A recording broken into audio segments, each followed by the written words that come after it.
Hi hello welcome to Tamil movie reviews. இன்றைக்கி நம்ம எந்த படத்தை பற்றி பார்க்க போகிறோன்னா, ஒரு ஹாலிவுட் சைஃபை ஆக்ஷன் மூவி பார்க்க போகிறோம். படத்தோட பேர் வந்து ஜுராசிக் வேர்ல்ட் ரீபர்த். இந்த படத்தோட டேரக்டர் யாருன்னா கேரத் எட்வர்ட்ஸ். அப்புறம் வந்து ரைட்டர் வந்து டேவிட் கோப். அப்புறம் ப்ரொடியூஸ் பண்ண வந்து ஃப்ராங்க் மார்ஷல், அப்புறம் பேட்ரிக் ரோலி. அதுக்கப்புறம் வந்து பார்த்திங்கன்னா இதோட சினிமாட்டோகிராஃபி யாருன்னா ஜாத் மெத்தியசன். எடிட் பண்ணது வந்து ஜாபஸ் ஓல்சன். மியூசிக் பண்ணது வந்து அலெக்சாண்டர் டெஸ்பாட். ப்ரொடக்ஷன் கம்பெனிஸ் வந்து Universal Pictures and Amblin Entertainment. Distribute பண்ணது வந்து யூனிவர்சல் பிக்சர்ஸ். இதோட கேஸ்டிங்ஸில் நம்ம பார்த்தாலும் ஸ்கார்லெட் ஜான்சன்ஸ் வந்து ஜோராவாகவும், ஜொனாத்தன் பேலி வந்து டாக்டர் ஹென்ரி ஆகும், அப்புறம் லூனா பிளைஸ் வந்து டெரேசா ஆகும், அப்புறம் மயர்ஷாலா அப்படின்றவர் வந்து டுங்கன்ற கேரக்டர் ஆகும், அப்புறம் ரூப்ரெட் அப்படின்றவர் வந்து மார்டின் ரெட் ஆகும், அப்புறம் எட்ஸ்கரின் வந்து பாபி ஆகும். அதே மாதிரி வந்து பார்த்திங்கன்னா டேவிட் லேக்கன் வந்து சேவியர் ஆகும், ஃபிலிப்பைன் வெல்கே வந்து நெய்னாவாகும், ஆட்ரி நம்ம ரெண்டாவது சின்ன பொண்ணு நடிச்சிருக்காப்புல, அப்புறம் வந்து பெச்சர் செல்வின், அப்புறம் மேனுவல் கிரேஷியா அப்படின்ற 2 பேர் நடிச்சிருக்காங்க. இத்தனை பேர் வந்து படத்தில் வந்து நடிச்சிருக்காங்க. படத்தோட கதை என்னென்னா, ஒரு 2010 நடக்கிற மாதிரி வந்து காட்டுறாங்க. அப்போ வந்து ஒரு தனி தீவில் வந்து இந்த ஈக்குவடார் அந்த பகுதி, இந்த ட்ராபிக்கல் மான்சூன் பகுதியில் வந்து ஒரு தீவு இருக்குது. அது ஒரு சின்ன தீவில் வந்து பகுட்டி தீவில் வந்து பார்த்திங்கன்னா ஒரு லேப் வந்து வச்சு நடத்துகிறாங்க. அந்த லேபில் வந்து இருக்கிற எல்லா டைனோசர்ஸை வந்து கொலாப் பண்ணுறாங்க. ஸோ ஒரு டைனோசர் முட்டையிலேருந்து, ஒரு டைனோசர் டிஎன்ஏலேருந்து ஒரு டைனோசரை உருவாக்காமல் அது வந்து வேறு வகையான டைனோசர்ஸ் எப்படி உருவாக்கலாம் அப்படின்ற மாதிரி புதுசாக இவங்களே உருவாக்குறாங்க. இல்லை ஏற்கனவே இருந்த டைனோசர்ஸை வந்து திரும்ப கொண்டு வருவாங்க. ஸோ இவங்கள புதுசாக வந்து உருவாக்குவாங்க. ஏன்னா வந்து பழைய டைனோசர்ஸே இருந்தால் நிறைய காசு வந்து செல்லுபடியாகாது, டூரிஸ்ட் மக்கள்லாம் பார்க்குறதில்ல. ஸோ அதனால் புதுசாக இருந்தால் தான் மக்கள் வந்து பார்ப்பாங்க, அப்புறம் வந்து காசு வந்து நிறைய கிடைக்கும் அப்படின்றதுக்காக புது விதமாக வந்து நிறைய வந்து ட்ரை பண்ணுவாங்க. ஸோ அப்படி ட்ரை பண்ணும்போது புசகாகி ஒரு ஊசியெலாம் மாற்றி குத்தி ஒரு மாதிரி பிறந்தது தான் டீரெக்ஸ் அப்படின்னு சொல்கிற ஒரு டைனோசர். ஸோ அந்த டீரெக்ஸ் டைனோசர் வந்து எப்படி இருக்குன்னா, மூளை வீங்கி ஒரு மாதிரி கிடக்கும். ஸோ அந்த டீரெக்ஸ் டைனோசர் வந்து பார்த்திங்கன்னா எப்படி சொல்கிறது, டிஸ்டார்டஸ் ரெக்ஸ் அப்படின்னு சொல்லுவாங்க. அதை டிஸ்டார்டஸ் ரெக்ஸ் அப்படின்னுவாங்க. அதை டீரெக்ஸ்னு வச்சுக்கோங்களேன். ஸோ அது எப்படி இந்த டவுன் சிண்ட்ராம் உள்ள அனிமல்ஸும் டவுன் சிண்ட்ராம் உள்ள குழந்தைங்களை பார்த்திங்கன்னா எப்படி இருக்கும். ஸோ அது மாதிரி இது வந்து ஒரு டவுன் சிண்ட்ராம் உள்ள ஒரு டைனோசர் மாதிரி தான் இருக்கும் பார்க்குறதுக்கு. ஸோ அது ரொம்ப வித்தியாசமாக இருக்குது டைனோசர் பார்க்க. ஸோ அப்போ என்ன ஆகுனா, ஒரு கட்டத்துக்கு மேலே அந்த கண்டெய்ன்மெண்ட்லேருந்து வெளியே வந்து அந்த லேப்குள்ளே தான் சுற்றிட்டு இருக்கும், மக்களை எல்லாம் அடித்து போட்டுரும். உடனே அங்கே இருந்த லேபை வந்து இழுத்து மூடிடுவாங்க, அந்த தீவுலேருந்து வெளியே வந்துடுவாங்க. அப்புறம் அந்த தீவுக்குள்ளேயே நிறைய டைனோசர்லாம் சுற்றிட்டே இருக்கும். சரிங்களா. ஸோ இது வந்து இப்படியே கட் பண்ணி 2025 அந்த மாதிரி டைம் ஆஃப் பீரியடில் காட்டுறாங்க. அப்போ காட்டும்போது இந்த ஒரு வில்லன் இருப்பாப்புல, மெயின் வில்லன் ரூப்ரெட் அப்படின்ற ஒரு கேரக்டர் உள்ள அவர் வந்து ஒரு ஃபார்மட்டிக்கல் கம்பெனி வச்சுருக்கிற ஒரு ஓனர். அவர் வந்து என்ன பண்ணுவாருன்னா, அவருக்கு கீழே ஒருத்தர் வேலை செய்வார். அவர் தான் ஹீரோ இந்த படத்தில், ஜோனாத்தன் பேலி. அவர் வந்து பார்த்திங்கன்னா ஒரு சயின்டிஸ்ட்டு. ஸோ அவர் வந்து நம்ம ஹார்ட் டிசீஸ் வந்து சரி பண்ணலாம், குறிப்பிட்ட ஒரு சில டைனோசரோட டிஎன்ஏ வச்சு ஹார்ட் டிசீஸை வந்து நம்ம சரி பண்ணலாம் அப்படின்னு சொல்லி அவர் கண்டுபிடிப்பார். ஸோ அப்போ வந்து இவர் என்ன சொல்லுவார்னா, சரி அது என்னென்ன டைனோசர் அப்படின்னு சொல்லி கேட்கும்போது, அந்த டைனோசர்லாம் பார்த்திங்கன்னா இங்கே எதுவுமே இருக்காது, அது எல்லாமே ட்ராபிக்கல் மான்சூனில் ஈக்குவடார் அந்த ஏரியாவில் ஒரே இடத்துல தான் இருக்கும். ஸோ ஒரே இடத்துல இருக்கிறவங்க நாம் அங்கே போய் எடுக்கலாம். பட் ஆனால் என்னென்னா, அரசாங்கத்தால் தடை விதிக்கப்பட்ட இடம். ஸோ நம்ம வந்து ஒரு ப்ரைவேட்டான ஒரு டீமை தான் அரேஞ்ச் பண்ணணும் அப்படின்னு சொல்லுவார். ஸோ இந்த டைனோசர் டிஎன்ஏ வச்சு ஹார்ட் டிசீஸை ஃபுல்லாக கம்ப்ளீட்டாக வந்து க்யூர் பண்ண முடியாது. வேணால் வந்து சாவு வந்து ஒரு 20-30 வருஷம் தள்ளி போடலாம், அது வேணால் பண்ண முடியும் அப்படின்றாரு. ஸோ அதுக்காக இவங்க என்ன பண்ணால், ப்ரைவேட்டான ஒரு டீமை வந்து அரசாங்கத்தால் தடை செய்யப்பட்ட ஒரு ஐலாண்டாக இருந்தாலும், ஒரு பகுதியாக இருந்தாலும் அந்த இடத்துக்கு போகிறதுக்கு இவங்க முற்படுறாங்க. முதல்ல இவங்க பார்க்குற ஒரு ஆள் வந்து பார்த்திங்கன்னா ஸ்கார்லெட் ஜான்சன். அவங்கள தான் வந்து பார்த்து, ஸ்கார்லெட் ஜான்சன் தெரியுமே, நம்ம விடோ இந்த அவெஞ்சர்ஸ் படத்தில் வருவாங்க இல்லையா, ஸோ அவங்க தான்.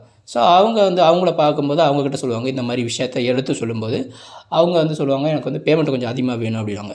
ஓகேன்னு சொல்லி ஒரு டீலிங்க்கு வந்து அவங்க ஒரு கைக்கூலி மாதிரி தான், கைக்கூலின்னு சொல்கிறத விட அந்த நேரத்துக்கு என்ன வேலை கிடைக்குதோ அந்த வேலையை செஞ்சு அமௌண்ட்டை வாங்கிட்டு போகிற மாதிரி ஒரு ஆள் தான் ஸ்கார்லெட் ஜான்சன்.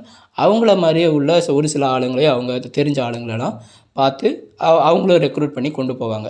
ஸோ கொண்டு போய் அந்த தீவுக்கு போவாங்க. அந்த தீவுக்கு போய் அந்த குறிப்பிட்ட ஒரு 3 டைனோசர் இருக்கும். அந்த குறிப்பிட்ட 3 டைனோசரும் அது ஒரே தீவில் தான் இருக்கும். ஆனால் அதே தீவில் தான் அந்த டிசாஸ்டர் ரெக்ஸ் அப்படின்னு சொல்லுவாங்க இல்லையா, அதை டீரெக்ஸ்ன்னு சொல்லுவாங்க இல்லையா, இந்த மியூட்டன்ட் ஆகி அந்த ஒரு கொடூரமான பெரிய டைனோசர், அதுவும் அந்த பாழடைஞ்ச லேபுக்குள்ளே அங்கே தான் சுற்றிட்டுருக்கு. ஸோ இது எல்லாமே அங்கே தான் இருக்குது, அந்த ஒரு குறிப்பிட்ட தீவில் தான் இருக்குது. இவங்க அங்கே போகிறாங்க, இந்த டீம் யார், ஸ்கார்லெட் ஜான்சனும் அதுக்கப்புறம் அந்த ஃபார்மட்டிக்கல் ஓனரும் நம்ம ஹீரோவும் அந்த டீம் மொத்தம் ஒரு குரூவே வந்து ஒரு 10 பேர்கிட்ட வந்து போகிறாங்க. அந்த இடத்துல வந்து பார்த்திங்கன்னா திடீர்னு கட் பண்ணி ஒரு குடும்பத்தை காட்டுறாங்க. அதில் குடும்பம் என்னென்னா ஒரு ஒரு 40-50 வயசு மதிக்கத்தக்க ஒரு ஆள், அவரோட டீனேஜ் பொண்ணோட பாய் ஃப்ரெண்டு, அப்புறம் அந்த ஆளோட ஒரு இளைய பொண்ணு இருக்கும். 8 வயசா 10 வயசா உட்பட்ட ஒரு குட்டி பொண்ணு இருக்கும். ஸோ இவங்கெல்லாம் வந்து பார்த்திங்கன்னா போட்டில் வந்து ட்ராவல் பண்ணுவாங்க எங்கேயோ ஒரு இடத்துக்கு போகணுன்னு. அப்படி பார்த்தா அந்த இடத்துல வந்து இந்த கடல் வாழ் உயிரினமான டைனோசர்ஸ்லாம் இருக்கும். இந்த கடல்லே வாழ்கிற டைனோசர்ஸ்லாம் அதுங்களால பிரச்சனை வரும். ஒரு கட்டத்துக்கு மேலே வந்து இவங்க வந்து சிக்னல் கொடுப்பாங்க.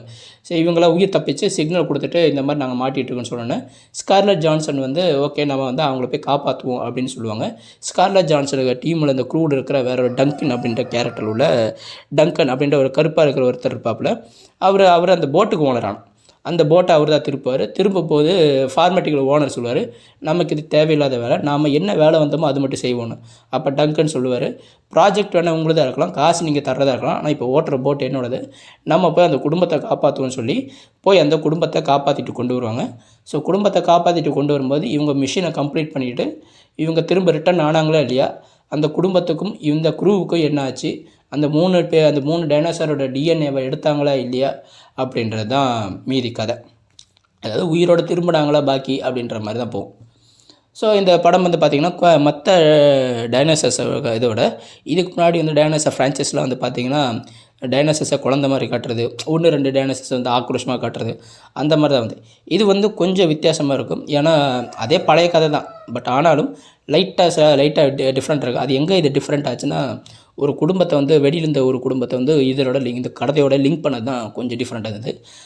அவங்க இந்த குடும்பத்துக்குள்ளே நடக்கிற அந்த அப்பனுக்கும் பொண்ணோட பாய் ஃப்ரெண்டுக்கும் நடக்கிற சண்டைகள், அதில் சச்சரவு அதெல்லாம் வந்து காட்டுவாங்க. அதை சின்னதாக லைட்டாக காட்டுவாங்க, அது நல்லாயிருக்கும். அந்த குட்டி பொண்ணை காட்டுவாங்க. ஸோ இதெல்லாம் அந்த குடும்பத்தை சார்ந்த விஷயங்கள் நடக்கிறது அதையும் காட்டுவாங்க. ஸ்கார்லெட் ஜான்சன் அவங்க டீம்லாம் நடக்கிற அந்த விஷயத்தையும் காட்டுவாங்க. ஸோ இந்த மாதிரி காட்டும்போது இவர் யாரோ ஒருத்தங்க செத்து போயிடுவாங்களோ அப்படி தான் நமக்கு தோணும். எல்லா கேரக்டரும் பார்க்கும்போது ஒரு சில கேரக்டர்லாம் வந்து இது தேவைப்படாது, எப்படி இருந்தாலும் அடுத்த சீனில் வந்து தூக்கிடுவானுங்க அப்படின்னு நினச்சி பார்த்தா கடைசி வரையும் அதை ட்ராவல் ஆகும். ஸோ சீட் எட்ஜில் இருக்கிற மாதிரி அப்படின்லாம் வந்து பார்த்திங்கன்னா கிடையாது. ஜுராசிக் பார்ட் 1 பார்ட் 2 மட்டும் தான் சீட் எட்ஜில் இருந்த மாதிரி இருந்தது. அதுக்கப்புறம் வந்து நிறைய படங்கள் வந்து அவ்வளோவா வந்து பார்ட் 5 பார்ட் 3 கூட ஏதோ பரவாயில்லையாக இருந்தது. அப்புறம் வந்து வந்த படங்கள்லாம் வந்து ஒரு ஜஸ்ட் ஒரு படம் அப்படின்ற மாதிரி தான் அப்படி தான் இருந்தது. ஸோ சீட் எட்ஜ் மாதிரிலாம் இல்லை, பார்க்கலாம், அது நல்லா இருந்தது. ஸோ இது வந்து நம்ம டைனோசர் வருது, அது ஒரு வித்தியாசம், அந்த ஒரு இதில் பழைய கதை தான், பட் ஆனாலும் கொஞ்சம் வித்தியாசமாக வந்து ஸ்டோரி, ஸ்க்ரீன் ப்ளே, ஸ்கிரிப்டு, அதுக்கப்புறம் வந்து டைனோசரோட பிளட்டெல்லாம் தேவைப்படுது. அந்த மாதிரி இதே எல்லா கதையிலும் அதே தான், டைனோசரோட பிளட்டு தேவைப்படும், டைனோசரோட முட்டை தேவைப்படும், அதை வாங்குறதுக்கு ஆளுங்க இருப்பாங்க. ஸோ இதை பேஸ் பண்ணி தான் வரும். பட் இது கொஞ்சம் ஸ்லைட்டாக டிஃப்ரெண்ட்டாக இருக்கும். அந்த குடும்பத்தை உள்ளே கொண்டு வந்ததுனால இன்னும் கொஞ்சம் டிஃப்ரெண்ட்டாக இருந்து, ஸ்கார்லெட் ஜான்சன் உள்ளே வந்ததுனால அது அவங்களோட எக்ஸ்ப்ரெஷன், அவங்களோட அந்த படத்தோட ரேஞ்சு, அந்த படத்தோட ஹைப் வந்து வேறு மாதிரி இருந்தது. ஸோ என்னை பொறுத்த வரைக்கும் பார்க்கலாம், ரொம்ப நல்லா இருந்தது. ரொம்ப போரிங்கான போல், முன்னாடி வந்த படம்லாம் வந்து கொஞ்சம் போரிங்காக இருந்தது, பட் இது வந்து போரிங்காக இல்லை, அதுவே பெரிய விஷயந்தான். நல்லா சூப்பராக போயிட்டு கிட்டத்தட்ட இப்போ $300 மில்லியன் வந்து என்னமோ வந்து இந்த ஒரே வாரத்தில் கலெக்ட் ஆகிடுச்சு அப்படின்னு சொல்கிறாங்க. ஸோ அது எப்படின்னு தெரியல. ஸோ பார்க்கலாம், படம் வந்து என்னோடய குழந்தைங்களோட நல்லா ஜாலியாக பார்க்கலாம். அதுவும் அந்த பெரிய டைனோசர்லாம் காட்டுவாங்க, அந்த ஒரு எப்படி சொல்கிறது, அந்த ஃபுல்லாக அந்த ஒரு ஃபுல்லாக இந்த எப்படி சொல்கிறது, இந்த புல்வெளிலாம் இருக்கும், பெரிய நீட்டான புல்வெளிலாம் இருக்கும். அந்த புல்வெளியில் வந்து அவ்வளோ பெரிய டைனோசர்ஸ், அந்த வாலெல்லாம் பெருசாக இருக்கும், அதை காட்டுவாங்க. அந்த சீன்லாம் தேட்டரில் பார்க்கும்போது கண் நிறைஞ்சிது, அப்படியே ஃபுல்லாக அப்படியே கண்ணுக்குள்ளே இருக்குது அந்த சீன்லாம். அப்படியே வந்து அவ்வளோ பிரம்மாண்டமாக, அவ்வளோ பயங்கரமாக வந்து பார்க்குறதா இருந்தால் பாருங்கள், ஐமேக்ஸில் போய் பாருங்கள், அந்த ஒரு சீனுக்காக கூட பார்க்கலாம், தப்பே இல்லை, அப்படி இருந்தது அந்த சீனு. அது வந்து நான் வந்து ஐமேக்ஸில் பார்க்கல, சாதாரண ஸ்க்ரீனில் தான் பார்த்தேன். நீங்கள் போய் அந்த ஒரு சீனுக்காக தான் இந்த படத்தை ஃபுல்லாக ஐமேக்ஸில் பாருங்கள், செம்ம விஷுவல் ட்ரீட் அது. ஸோ அந்த ஒரு விஷுவல் ட்ரீட் எனக்கு ரொம்ப பிடிச்சது. அப்புறம் படத்தோட கடைசி கிளைமேக்ஸு, அவங்க தப்பிக்கிற விதம், அந்த ஸ்டோரி, ஸ்க்ரீன் ப்ளே, அந்த ஸ்கிரிப்ட் ரைட்டிங் வந்து வித்தியாசமாக இருந்தது. எப்பவும் போல் வந்து தப்பிக்காமல் கொஞ்சம் வித்தியாசமாக அந்த எப்படி சொல்கிறது, அந்த டைனோசருக்கு வந்து கொஞ்சம் மூளை வளர ஆரம்பிச்சிருச்சு, எல்லாம் யோசிக்க ஆரம்பிச்சிருச்சு அப்படின்ற மாதிரி காட்டுறதும், அப்புறம் அந்த குடும்பத்தை பற்றி காட்டுறதும், அப்புறம் ஹெலிகாப்டரை பற்றி காட்டுறதும், கடைசியாக அந்த டிசாஸ்டர் டெக்ஸ் அதை பற்றி காட்டுறது வந்து ரொம்ப வித்தியாசமாக இருந்தது. இருக்கிற ரொம்ப வித்தியாசமாக அதுதான் இருந்தது. ஸோ கடைசியாக வந்து அதை காட்டுவாங்க, சூப்பராக இருந்தது. என்னை பொறுத்த வரைக்கும் படம் வந்து பார்க்கலாம், போய் என்ஜாய் பண்ணுங்கள், ஃபேமிலியோட போய் பாருங்கள், குழந்தைங்களோட போய் பாருங்கள், நல்லா ரொம்ப பிடிக்கும். முக்கியமாக ஐமேக்ஸில் போய் பாருங்கள், it will be good and fine. So என்னை பொறுத்த வரைக்கும் வந்து பார்த்திங்கன்னா 5க்கு வந்து 4.5 கொடுக்குறேன். ஏன்னா மேக்ஸிமம் வந்து ஏன்னா ஸ்கார்லெட் ஜான்சனோட ஆக்டிங், அவங்களோட எக்ஸ்பிரஷன், அவங்க வந்ததுக்கப்புறம் இந்த படத்தோட ஹைப்பு, படத்தோட டேர்னிங் பாயிண்ட்டு, அப்புறம் அந்த குடும்பம், அந்த ஒரு தனிப்பட்ட குடும்பத்தை காட்டுவாங்க, அவங்களோட ஆக்டிங், அதுக்கப்புறம் கடைசியாக டிரெக்ஸை வந்து உள்ளே கொண்டு இறக்குனது, அப்புறம் அந்த ஹீரோவாக இருப்பார், அந்த ஒரு எப்படி சொல்கிறது, அந்த சயின்டிஸ்ட்டாக ஒருத்தர் இருப்பார், அவரோட அந்த இறக்க குணம், அப்புறம் இந்த ஃபார்மேட்டிக்கல் ஓனர் அவனோட மோசமான எண்ணங்கள், அப்புறம் அந்த டைனோசர்ஸோட அந்த புத்திசாலித்தனம், இது எல்லாமே இந்த கடைசி கட்டத்தில் வந்து காட்டும்போது டக்குன்னு கரெக்டாக போயிட்டு இருக்குது. ஸோ நமக்கு கொஞ்சம் விறுவிறுப்பாக லைட்டாக இருக்குது கடைசி கட்டத்தில். அதுக்காகவே வந்து இந்த படம் பார்க்கலாம். மற்ற இதுக்கு முன்னாடி வந்த படங்கள்லாம் கொஞ்சம் போரிங்காக தான் இருந்தது. இது கொஞ்சம் விறுவிறுப்பாக நல்லா கேஷுவலாக ஜாலியாக உட்காந்து நமக்கு வந்து நம்ம போட்ட பைசாக்கு நம்ம வந்து எடுத்த மாதிரி தான் இந்த படம். ஸோ பார்த்தீங்கன்னா 5க்கு வந்து 4.5 கொடுக்குறேன். தேங்க்யூ.